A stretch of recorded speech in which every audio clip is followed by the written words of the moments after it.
Hello, and welcome everybody back to the Talk webinar program. I'm Emma from Small Business Saturday, and today we are talking about how you can use marketing repurposing to maximize your time and results. I have the lovely Todd from Spaghetti Agency with me today, and he is going to talk you through how you can create 3 months of content in just 1 hour, which I feel at this busy time of year is exactly what people need. Do get involved in the chat, say hello, let us know where you're tuning in from today. We do love to hear from you. If you have got some questions, pop them in the Q&A at the bottom and we will go through those at the end. This session is being recorded, so if you miss anything, don't worry, there will be a chance to catch up later on. And if you would like to turn on some captions, you can do so in the bottom right-hand corner of your screen. Finally, big thank you to BT for partnering with us once again and making this webinar possible. I think that is probably enough from me. I will hand over to you now, Todd, and I'll see you at the end for some questions. Perfect. Thank you very much. Good morning, everyone. I am going to share my screen, which actually I'll make sure is working well. There we go. This morning, I'm going to be talking about making the most of your content, because I don't know about you, content feels like a full-time job. I was just chatting before we went live, talking about, coming up to Christmas and what we're going to be doing. And we're working like super hard before Christmas and super hard after Christmas, because taking 2 weeks off creating content is not actually possible when you run a small business. And when you create content for small businesses, you've got to keep that content going out. So I'm a big fan of consistent content and keeping that amount of social media and blogs and emails and videos and all those sorts of things going out there in the world. So I'm hoping this morning I'm going to give you a bit of a hack. I hate the word hack. I can't think of a better way of describing it, really, but a way that I've improved our processes here at Spaghetti Agency. So we create content for our clients, and I'm not going to pitch my business and all that kind of stuff, so don't worry about that. But we have to have a really solid process here, otherwise we spend a very long time creating content. So what I'm going to share with you this morning is how we do that for our clients. And my kind of thought process behind it is maybe you'll be able to do that for yourselves, or if nothing else, it'll give you some ideas on how to create a little bit more content. So I'm going to be flicking around the screens a little bit. Let's just see if I can get this screen to sit there so I can see all of you in the chat. There we go. No, that's not going to let me do that. Let's do that. There we go. Perfect. What I'm going to do is put the chat over there. So if you do have any questions, I think Emma's going to pick them up for me, but I'll do my best to keep an eye on them in there as well. So this is what I'm going to cover this morning. We're going to look at a system that I use to create content for the next 3 months. So my aim is that you'll spend a few hours every 3 months to create enough content to last you through those 3 months. I want you to understand the power of AI. I know a lot of you are probably using AI. In fact, if you are using AI tools like ChatGPT and Bard and all these wonderful tools, just put AI in the chat. It'd be good to know how many of you are using them already. But I want to show you a particular way that I'm using ChatGPT, an area that lots of people seem to miss. So I want to show you that.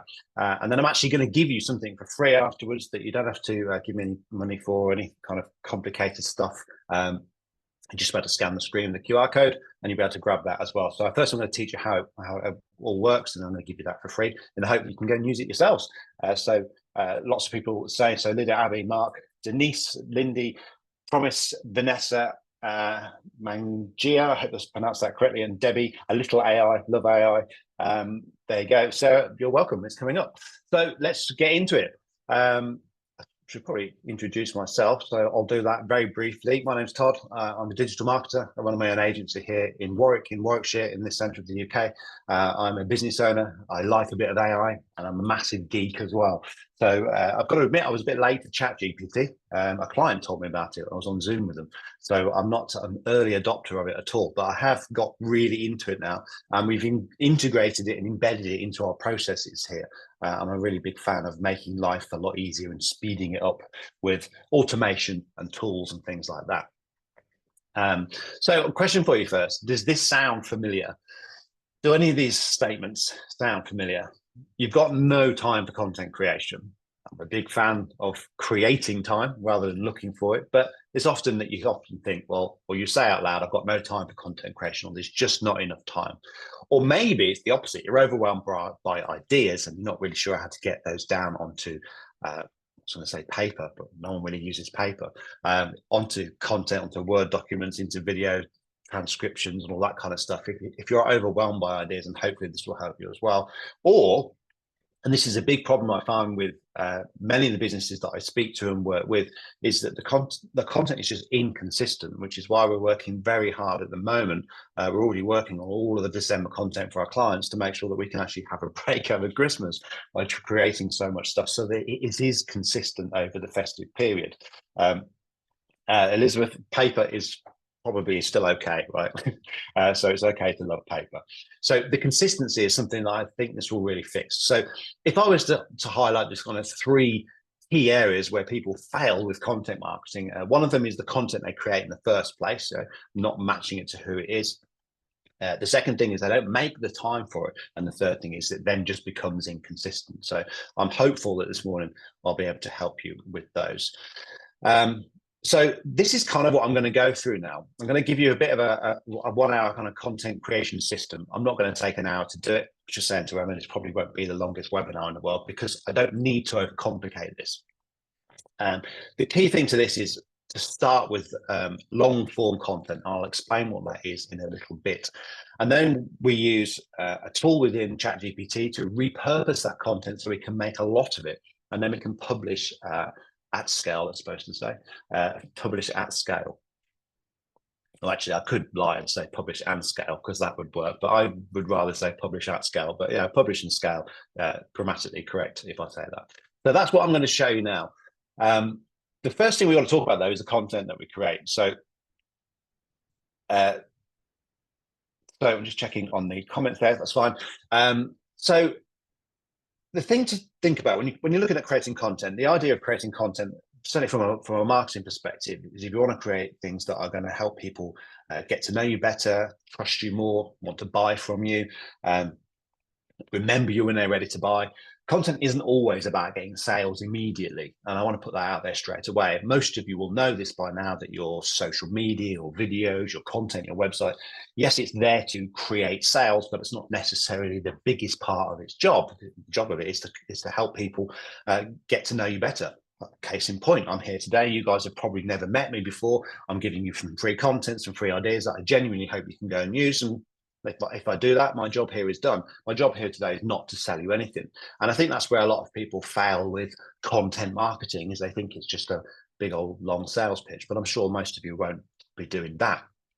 But we've got to focus on, well, what is it I'm going to create and who is it for? So when we're looking at creating long form content, then we need to look at some key areas. And these are the ones that I want you to kind of focus on. So if you're going to take notes, I would be writing these ones down. And actually, I'd be interested to know if there's any I've missed. So please do put those in the chat. Firstly, importantly, you've got to create content for your ideal audience, your ideal customers, your prospects, the people you're trying to attract. And to do that, we need to work out, well, what types of things do we need to say to them? And there's some very simple tricks that I use that helps me for our clients and for ourselves create good content. This is something I've talked about quite a lot. And if you're familiar with the term sales pipeline, you'll have a sales pipeline, whether you are or not, then you'll be familiar with the concept that kind of social media content marketing is at the very top of the sales funnel. Most of the time, like a webinar for a company, if you do free webinars, that's at the very top of your sales funnel. It's the very, very beginning of the conversation. And your content, therefore, on webinars, videos, TikToks, emails, social media, blogs, should meet them where they are at the very beginning of that conversation. And I think a lot of content goes too deep into the sales pipeline. It deals with things that you are probably better off dealing with on sales calls, like sales, but also the more in-depth things. So what I mean by that is you need to talk about the things that they ask you in the very early stages of the sales pipeline. So these are typically the questions that come out in your FAQs. So if you've got FAQs on your website, that's a really great place to go and look and think, well, we know that these are frequently asked questions, so why don't we create some content around these frequently asked questions? The other thing that I use a lot now, because I deal with the sales here, is to answer the questions that I get in the sales calls or in the inbox on the website, in inquiry forms. The questions that people ask and the language that they use, that's really, really good to help you come up with content ideas. And the other place, the really obvious place, is social media comments. So whenever I publish content online, yes, I'm interested in the views. And of course, as we all are, we need likes and comments and shares, because that's important for those algorithms and all those things that keep us hidden away. Yes, they're important, but I'm also interested in, well, what do people say in those comments, and what do they ask, and what do they need to know more of? Because that can often give you some really, really good ideas for future content. And it's more importantly the way that they ask those questions. So if you're talking about how to create free webinars, for example, then you've probably got some things you always talk about, but there might be some specific things people are interested in. Maybe they're more interested in the platform, or how long should you do a webinar for? What do you do after the webinar? And all those types of things. Start listening to the comments, and then you can create future content from it. So Fiona says, I reuse content from previous year, e.g. Halloween, birthdays. Yeah, absolutely. Just repurpose it for this time of year. Absolutely. Make sure it's more topical. If there's some trends happening this year, just align it with 2024, 2025 next year. Yeah, great idea. So often, you've created enough content. And Fiona raises a really good point there, that lots of the content you've already created, if you've got a blog or a podcast or videos, you could use that with the system I'm about to show you and just create loads of content. I do think one of the big mistakes small businesses particularly make, sorry, my watch should not be making noises. Let me turn it on here. It's all set to go on quiet on Zoom, and it's obviously decided today that's not happening. So many small businesses don't make the most of their content. Actually, if you're interested, we've just done a podcast on that. So head over to our website, and there's a podcast on it. They just don't make the most of it. And that's really what inspired the content for today's webinar. So you should really start with long form content, and you've probably got some of these things, maybe a blog, a YouTube video, podcast, maybe you've got a PDF, or there might even be like a long form website page on your website that's describing a certain service or a product that you've got. And of course, a lot of us will be using emails as well. I see a lot of people who just publish blogs, just do video, or have a podcast and do nothing with it. They have beautiful PDFs, really great emails, but it doesn't then get put onto the other platforms. And I think that's a real mistake. So the first step of this little system I'm going to show you this morning is to come up with either creating some long form content, be that a blog or an email or a podcast, and then use AI to repurpose that into multiple pieces of content. So to give you a working example here, so we've got a podcast that's been live now for 9 months, so just on our 9th one. And we have a very simple process for that podcast to ensure that we're making the most of it. Because I don't mind being honest with you, it's a brand new podcast. We have very few downloads for that podcast. It's brand new. We've not spent tons of money promoting it, putting money behind it, going on other podcasts, and we haven't done this kind of crazy launch campaign where we did like 10 shows in a can and tried to beat an algorithm. We just did a podcast, put it on, and saw what happened. And I tell you what happens when you do that, not a fat lot. Not a lot happens. There's plenty of podcasts out there, there's a lot of choice, and you're trying to take 40 minutes of somebody's life. It's unlikely that you're going to do that. Now, the reason we didn't really put much effort behind promoting the actual podcast itself, the audio, which is available on Spotify and Apple and Amazon, is because that wasn't really what I was interested in. What I was interested in was sitting down with my partner, Joe, and having a conversation about a particular topic so we could create a massive piece of long form content, a really big piece of content. So we'll publish the podcast, and then we will take the audio, we'll turn it into text, and we'll take the video and we'll turn that into lots of videos. And we create a huge amount of content. There's around 50 pieces of video that comes out of it.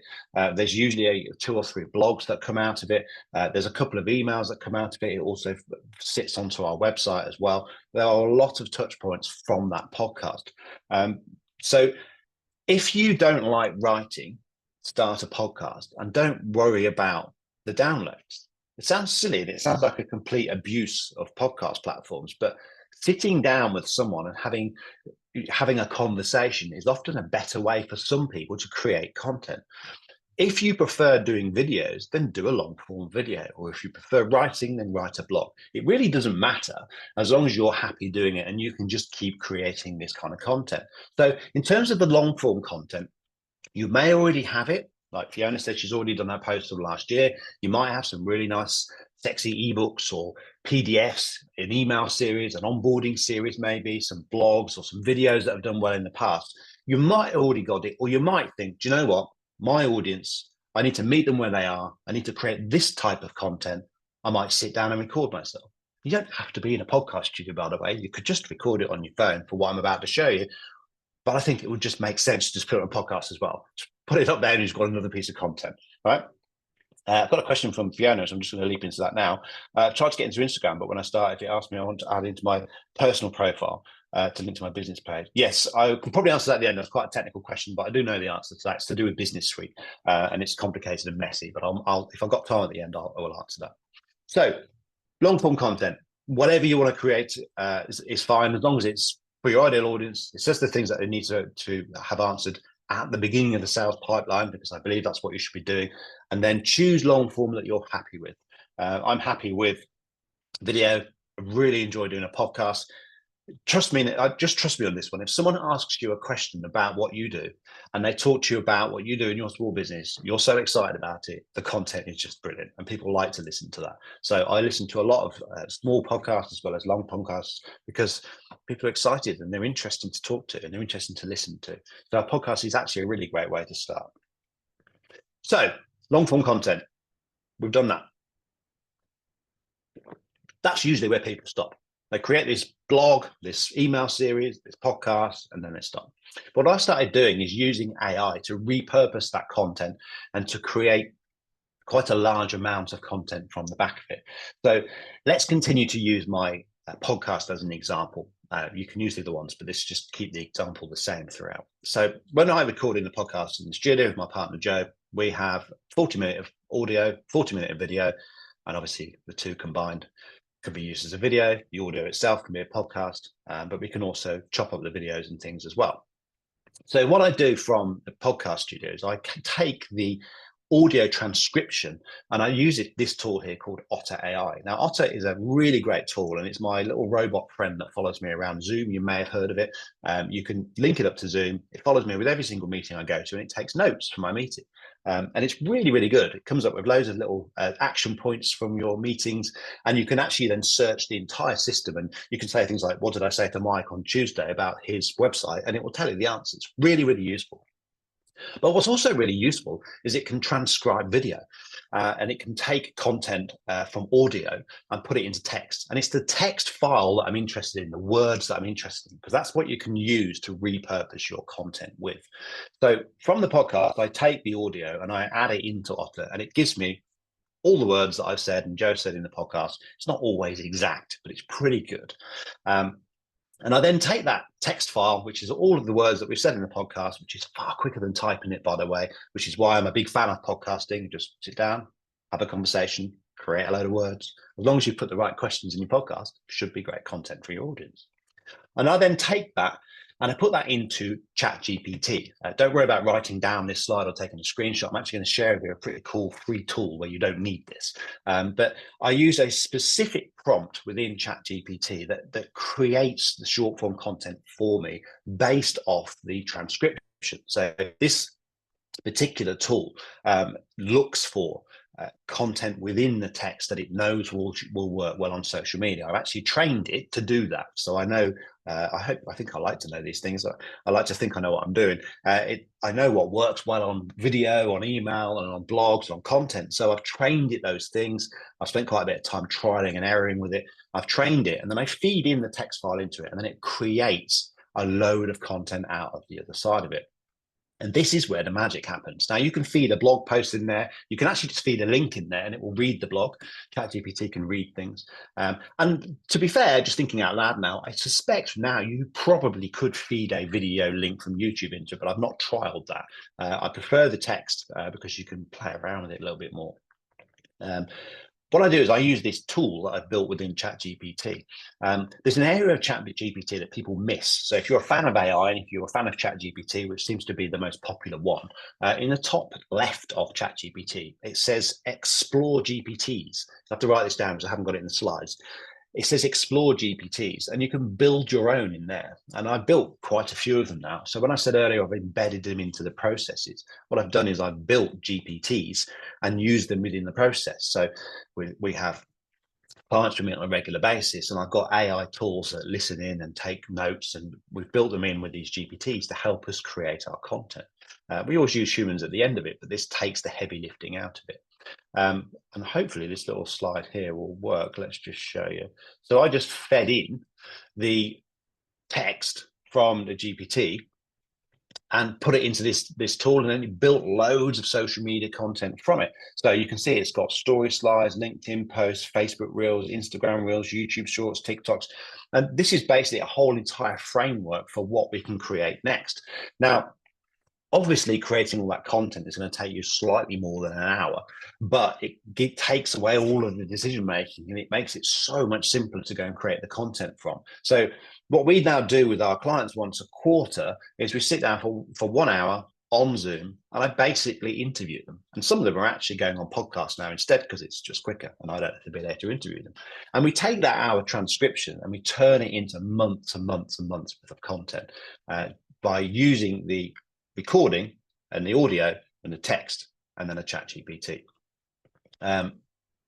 It works really, really well. And as I was building this, I thought, I'll just give it to you guys. So if you want to scan that, go and play with it. You can put anything you like in there. You can put a blog link in there. We can put a whole transcript in there. You can use the example I said there, or you can just put some other content in there. You can, of course, put anything on the internet in there, but I recommend you use your own content. Otherwise, what's the point in that? So go and have a play with that. I will show that at the end again if your phone is not capturing that as well as it could do. There's a really good question from Debbie. Does Google Meta penalize AI content? It does if it's purely from AI. What I'm talking about this morning, and thank you for this question because it adds some context to it. This is purely to give you the brief for the content. We always use humans at the other side of it to create it, because AI is okay, but sometimes it's not perfect. And even when I've trained it with the tone of voice and the language, and that GPT should ask you for the tone of voice when you play with it, it's not always that good. Can we turn off AI so it's not making notes in private life? I think it's probably a little bit too late for that. But yeah, I don't think it should follow us around forever.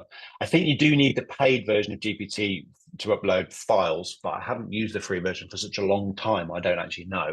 But usually there's a free versus paid gateway, and that's I suspect one of the caveats to that. So have a play around with that GPT. So far, we've created some decent quality content. Highly recommend you do a podcast because it's just natural conversational stuff.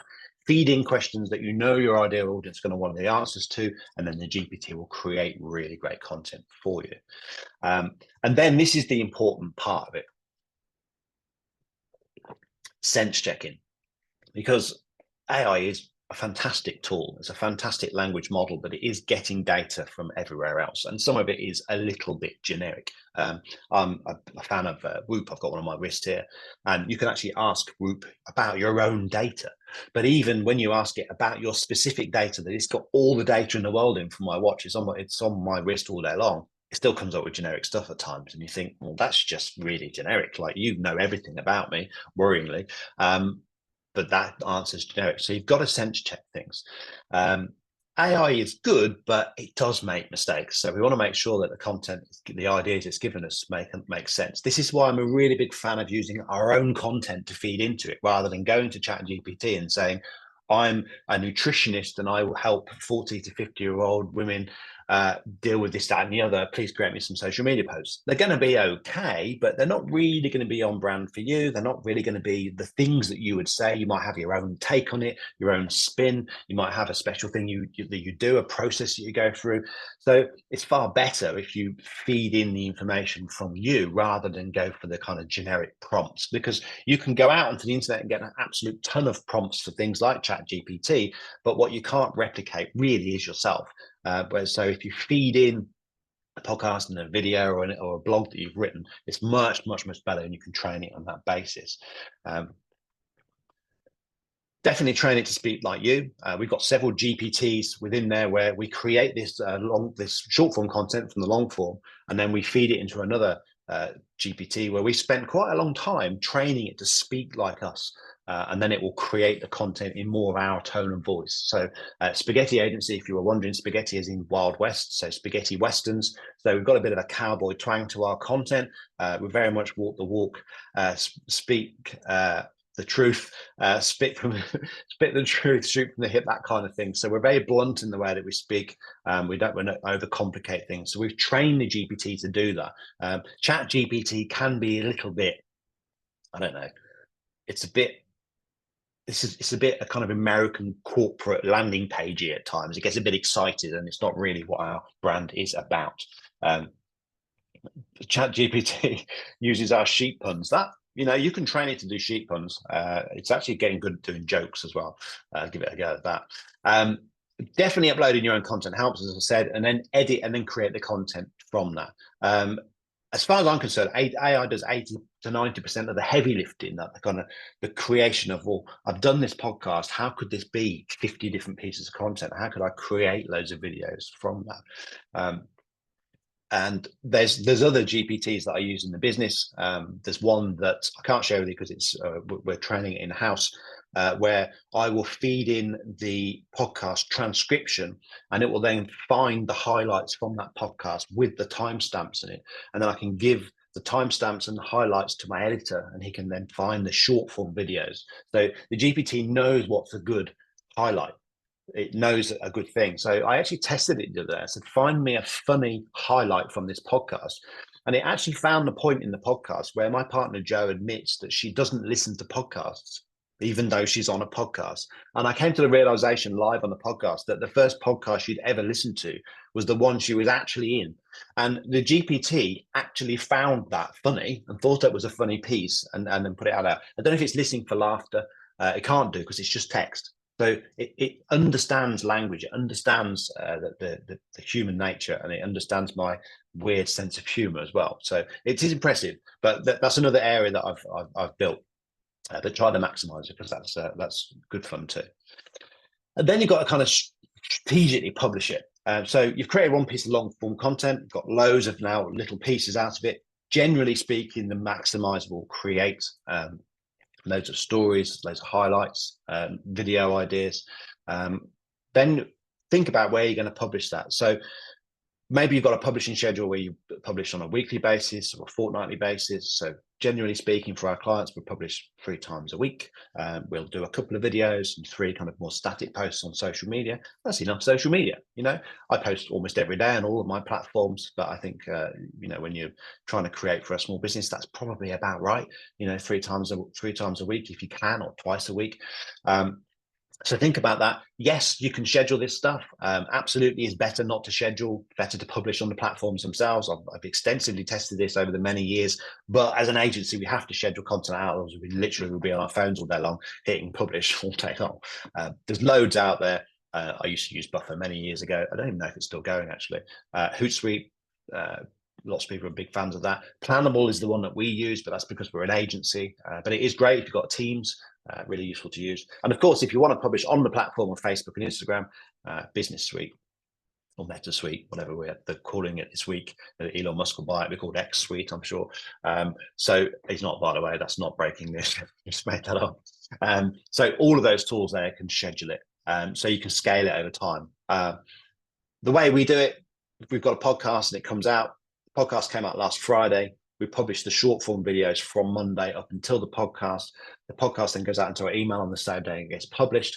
Then it goes onto our website at the same time. And there'll be a few more videos coming over this week and throughout the rest of the month. So our podcast creates 48 to 50 short form videos across the month. And then our website blog does similar things that the Maximizer does that I've shared with you.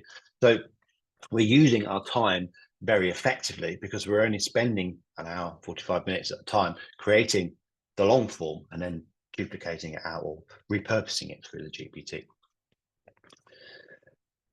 And then, of course, if you get good at it, you can start to scale over time. So start small and get bigger later on. I think a lot of businesses try and do too many things in one go and then stop, and then you just kind of see this feast and famine. It's much better to be consistently posting one time a week than to try and go crazy. The reason this GPT is great is it kind of helps you with loads of ideas and gives you a bit of help creating the content. But don't think you've got to go kind of like zero to hero, because that's often when you don't actually stay consistent with it. I'd rather you stayed consistent. So maybe start with 3 or 4 long form pieces a month. Maybe 1 a month would be probably more achievable. And then as you get better, you will reduce the creation over time as you get better at it. How often do you create podcasts? Once a month, Debbie. Once a month, and that creates about 50 different pieces of content out of it. It's good fun. Buffer's still going strong. Good to hear. And scheduling in Facebook groups is great too. You can't actually do that with third-party tools anymore, which is slightly annoying. But yeah, we schedule into our Facebook group. That does work quite well.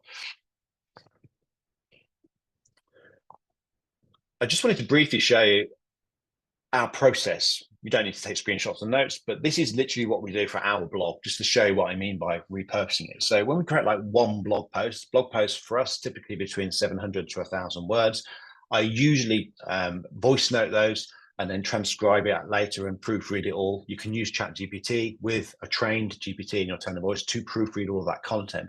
So what I tend to do is come up with the content. Because I prefer to talk, I will create that into long form content.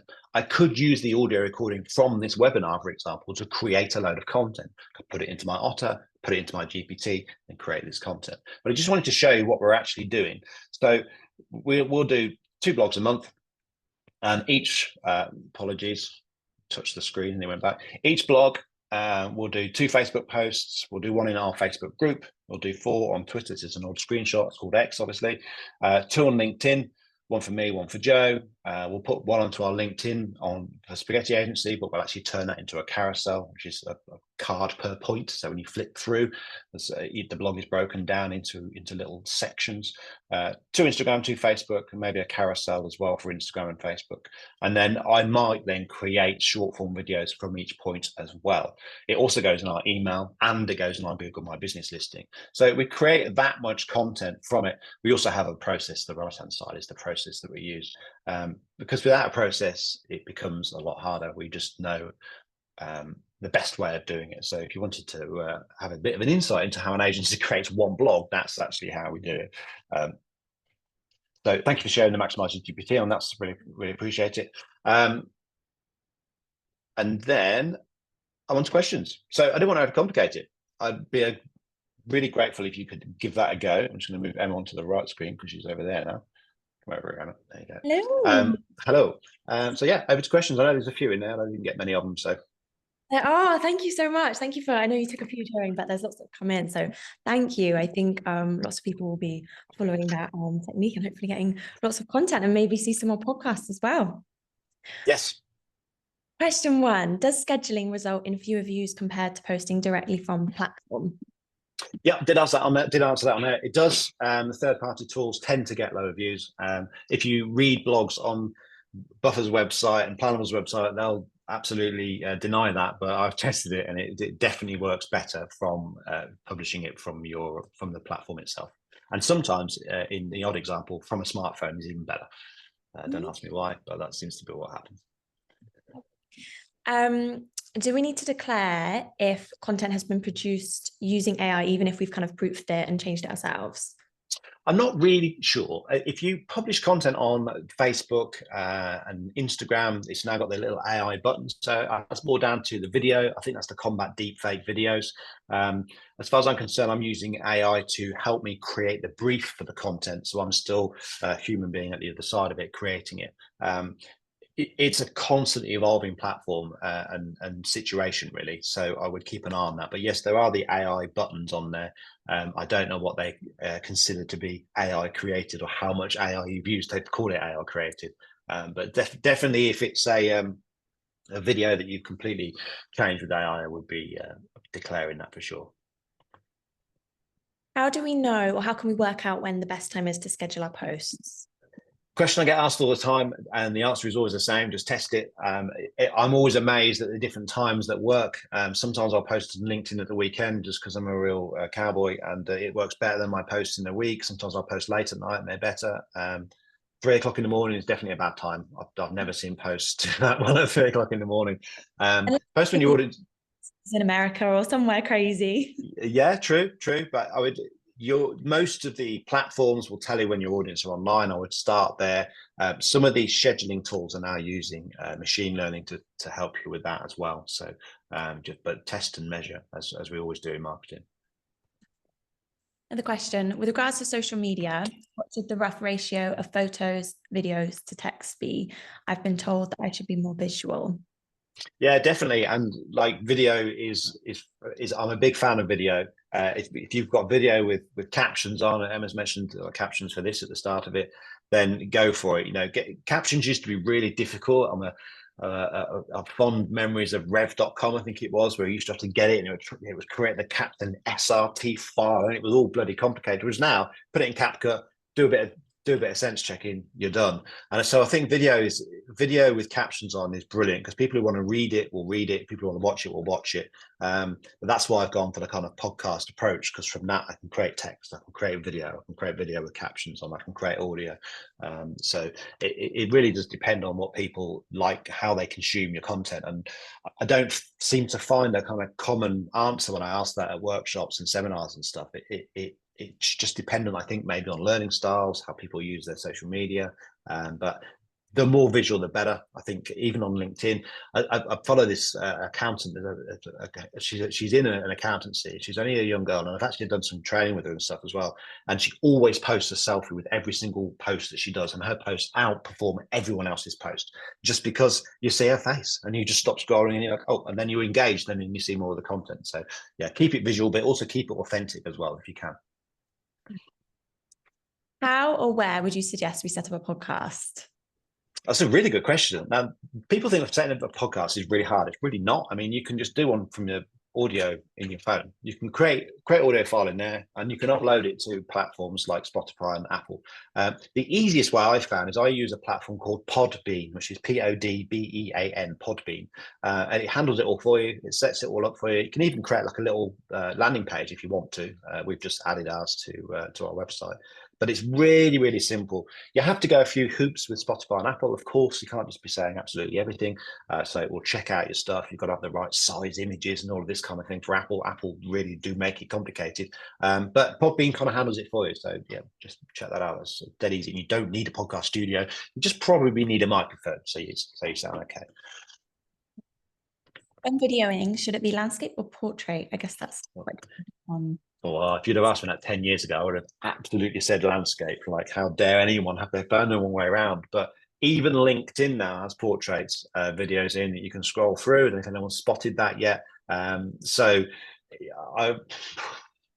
I think when you record, so we record our podcast in landscape because we record in 4K cameras, but record it in a way that you can edit it down to portrait. So we have like a landscape video. I'm on one side, Joe's on the other. And as the conversation's happening, we'll switch from one side to the other in portrait when we're editing. It's dead easy to do. There's AI tools to do it. But most people watch videos on their phone. It's a sweeping statement, but it's true with data. That said, if you're a big YouTuber, the landscape all the way, unless of course you're using YouTube Shorts, because then they're portrait. So that's probably not answered the question, probably confused you more, but that's my answer. Wow. Can you interview people over Zoom and record that for a podcast? You can, yeah, you can. It works. I think there's a lot of it. That's the only caveat to that. I think because it's quite easy to do, the quality of it's not as good.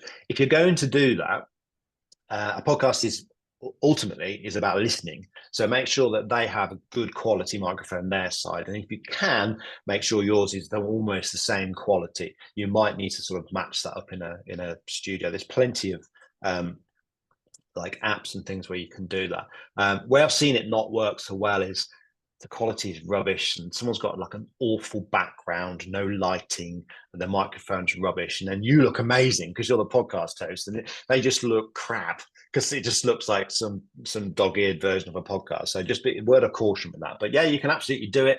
The audio, of course, you can upload and off you go. I know there's I've heard about the virtual microphone. Have you heard about that, or have you tried that one? No, And I've not tried that one, but I have heard about it. Yeah.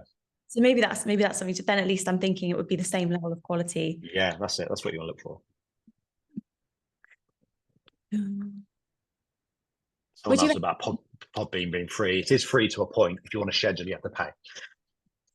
Somebody's asked about your favorite caption maker. Would you recommend CapCut? Is that your favorite or? CapCut, yeah, CapCut's so good, and there's so many different captions in there. It works really, really well. Be really careful though if you publish on LinkedIn, because it will then add captions on top of your captions, which I've seen do it before. There's a lot of automatic captions happening now, so make sure you turn those off. But yeah, really like CapCut. It's a brilliant little tool, and that's free to a point too. I've actually got it on desktop and my phone now, and it's great. What I would say is pick a caption font and stick with it. Try and find one that matches your brand, and then just stick with that. I've changed my mind a couple of times now. Now I regret it because my videos in the past look a little bit different to the ones now. CapCut, that is CapCut. Another question, is scheduling within a social media platform not as badly penalized as scheduling via a third-party tool? Yeah, I think it is. I think generally speaking, it seems to be better because it's published on that platform. But there's no substitution for just posting live for some reason. And where do you usually publish your podcast? So publish it on Spotify, Apple, and Amazon. We do all through Podbean. So once you've linked them up, you just publish it on there, and it puts it on those platforms, and then we shout about it everywhere on all of our social media platforms. And hardly anyone listens to it. That's the thing at the moment, because it's very new, and that just seems to be the way it goes. There's loads of hacks for how to go viral on a podcast, but we've just really used it to create content. But I'm a big fan of podcasts. I listen to them I probably listen to about 10 a day, but not full versions of them. I watch little bits and pieces and listen to stuff. And I've actually got this app on my iPhone where I watch I listen to kind of motivational stuff on the way to the gym in the morning, which sounds really terrible, but it helps. And they're all just clips from podcasts. And you just think podcasts are just absolutely incredible stuff. So yeah, be cool if you get into it. Some questions from Elizabeth about some captions. She struggles with Welsh. She's also had the reverse when Satnavs gives interesting pronunciation of Welsh place names. I can just imagine. Yeah. Do you have any experience with that or any advice there?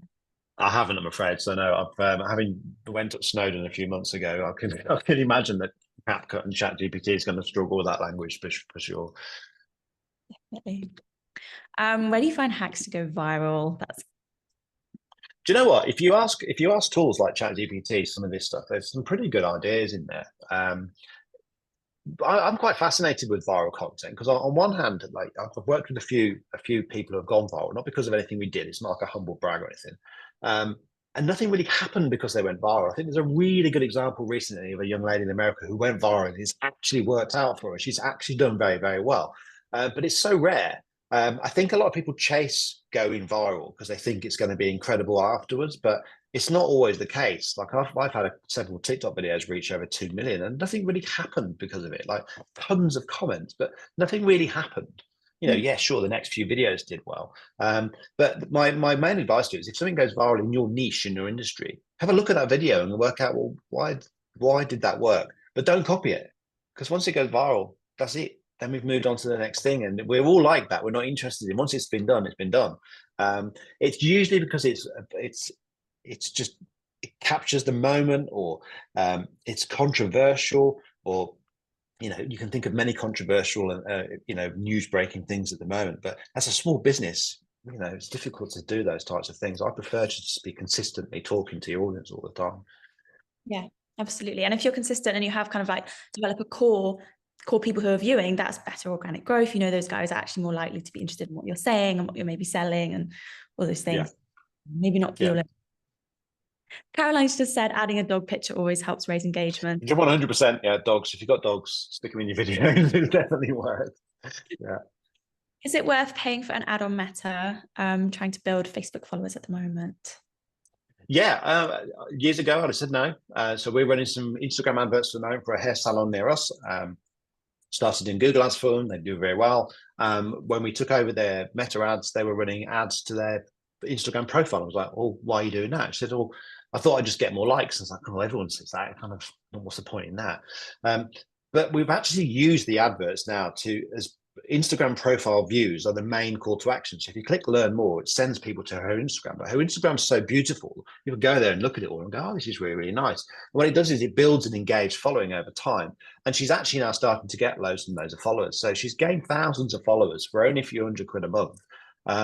She's not buying likes, you see, she's creating really great content. And then when you learn more, you just go to her profile and it's building a kind of organic growth, and it's worked quite nicely over time. And it is actually turning into clients. So it is worth paying, but I would caveat that with you're not paying for likes, you're boosting content and they're happening to look at your profile afterwards, but make sure your profile's good. Otherwise they won't hang around. Another question about CapCut. Do you need to use the paid or free version to use it for repurposing captions, things like that? I think the paid version is better. You get more options on there, and it's not that expensive. But as always, play with the free stuff, have a look around. But you guarantee, is the moment you want to try and do something cool with it, you can you have to pay. I think the captions are going to be limited, but you might well just get away with it. Some of the more obvious paid features in CapCut, all the cool transitions and all that kind of stuff. And I often think that just adds too much to videos. I think often it's just better to be yourself, especially if you're a small business. So try is the answer. I don't have the correct answer for that, but I can't remember now because I've paid for it because I'm doing so many things with it. Fab. Has anyone got any last questions? You pop them in the chat for the last few minutes. Todd, any words of wisdom, pieces of advice? Any words of wisdom? Someone's asked for the Maximizer. So if I just share my screen again, I'll put that back on the screen. If I can find the QR code, that is. There we go. But in terms of words of wisdom, I'm a big fan of authentic content, being yourself, putting out content from your own voice, from your own brand.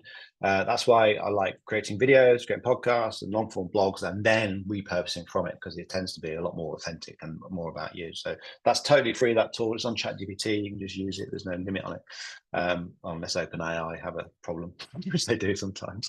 But go and play with it. It's really interesting to watch. If you post your link to one of your blogs in there and just watch it, repurpose it. It won't be perfect to start with. You can always go back to it and say, no, make it more like this, more like that. Have a play, see what it's like. One final question from Lorraine before we go. What software do you use to transfer landscape videos to portrait? I use it within CapCut. So I upload the landscape video, then I change the aspect ratio to the TikTok one, and then I just drag and zoom. You just play around with it. So you can get a landscape video quite easily into portrait if you zoom in.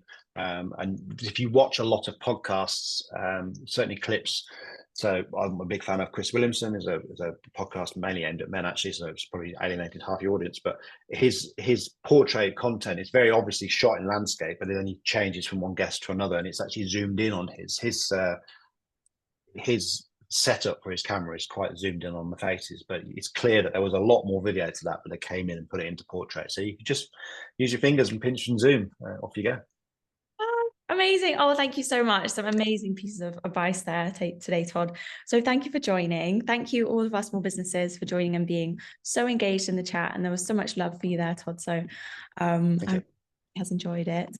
We'll be back here at 11 a.m. tomorrow for another webinar in this series. And I hope that you all have a great rest of the day. And thanks again for joining. Thanks, everyone.